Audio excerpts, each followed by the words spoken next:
Hello and welcome to Mechwarrior Online and to a Commando 2D variant. So Big Galactic Probe has been bought in and suddenly Commandos have become a bit more viable. Even other variants than the 2D. This is a duo drop, so I am doing a 2D to help the long range missile bolt friend of mine, you know? I'm not running tag. There is only one laser slot on this thing. I feel it's completely wasted on a tag because once you run out of missiles, suddenly you have no gun to shoot. So I don't.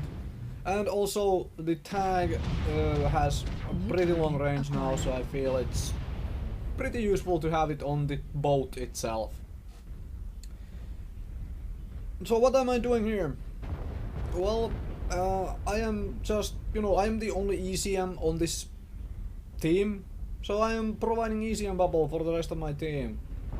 So many times you see, for some reason I still see the only ECM mech on the team run off on its own. Especially now with the Big Galactic Probe change, with Big Galactic Probe disabling as an ECM within 150 meters. That means with streaks and LRMs and all that stuff, as soon as a scout with an ECM comes into contact with a scout with ECM or Big Active Probe, or a team with Big Active Probe, the scout is probably blown up. Why? Because its ECM gets countered by the Big Active Probe and suddenly everything can lock onto it. I don't think people have quite realized this yet. Like they are so used to being able to just run around and no one can lock onto them.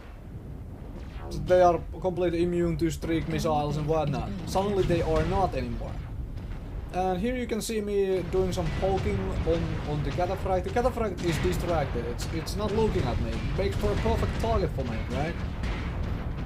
Because this is still a 25-ton mech. It's still the lowest weight class mech in the game. Right? Because Klee has not been released. So as long as things are not trying to hit me, I am completely willing to go out there and shoot at them. And that's what you should be doing in a Commando. Here I'm gonna do a little flanking maneuver. As you can see, this guy is completely distracted. Time to go behind it, shoot it in the back, that sort of stuff. And I first, as you saw, before tunnel visioning on his rear, I first checked that nothing else had line of sight to me, because I was right in the open there. If something else had line of sight to me, I would probably have taken a headshot, except from this guy, and been dead. But here you can see a little bit of dueling.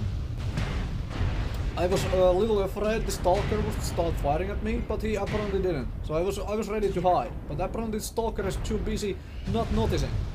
Doesn't want to deal with me, I guess. ERPPC UAC-5, 2 SRM-6s. Is not an easy weapon combination to deal with a fast light. Sure, he clips my leg with an ERPPC there, but he starts overheating like mad now, because he's still firing the ERPPC on cooldown. So there is some arbitrary names for this playstyle, such as Striker and whatnot, and all sorts of funky stuff. I personally don't use any of those random names. I just go about and do my business, as in do what is needed to do to kill targets, right? And win the game. Target acquired. And here's a Stalker, which I'm kinda happy to pick on, because it's nothing but LRMs. Now I actually get to see that, because I didn't target the Stalker before. I couldn't figure out whether he was a full boat or just decided to ignore me when I was trying to kill his Cataphract friend.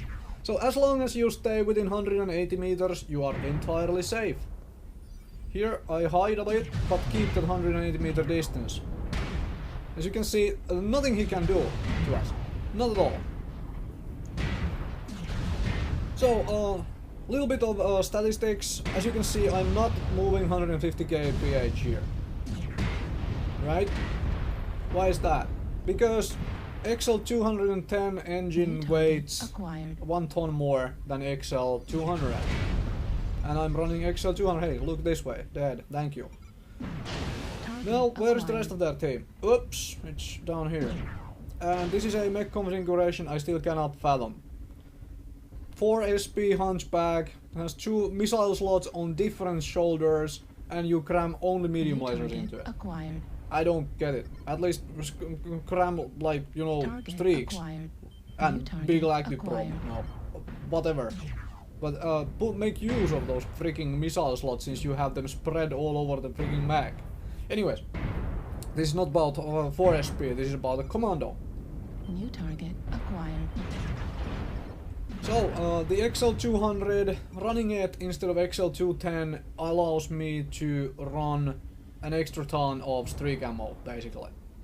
And with an ECM, things being easy on both, as you can see, Gen Low is chasing me, so I'm gonna do Ring Around Rosie with it. I'll play hide and seek with the Gen Low every day of the week.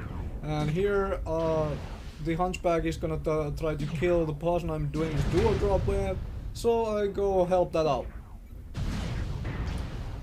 And the Hunchback is actually ignoring me entirely, thinking it can duel with the Stalker, and with its torso armor kinda gone. Welcome to the collab of streaks to the face. New target acquired. 2 targets left, right? Blackjack, the more dangerous of the two, to me. Always think of it like focus firing is all good and jazz, but when it comes to end situations in matches, you have to consider which of the targets being fired upon is more dangerous to you. So that when it happens that you are the last mech alive, you only have things. You are only facing enemies which have a hard time dealing with you. That Blackjack was running a million freaking medium lasers. It's much easier to clip me with those continuously than hit me with an AC-20 once when I'm going full speed here. So it's just the Gen Low. And since the Gen Low is entirely ignoring me, I am just willing to, you know, pop missiles into it. And for whatever reason the Highlander is kind of out of it. Well, maybe having one of those days. So that's the Gen Low match is done. And thank you very much for watching, and hopefully you learned something about piloting a Commando here.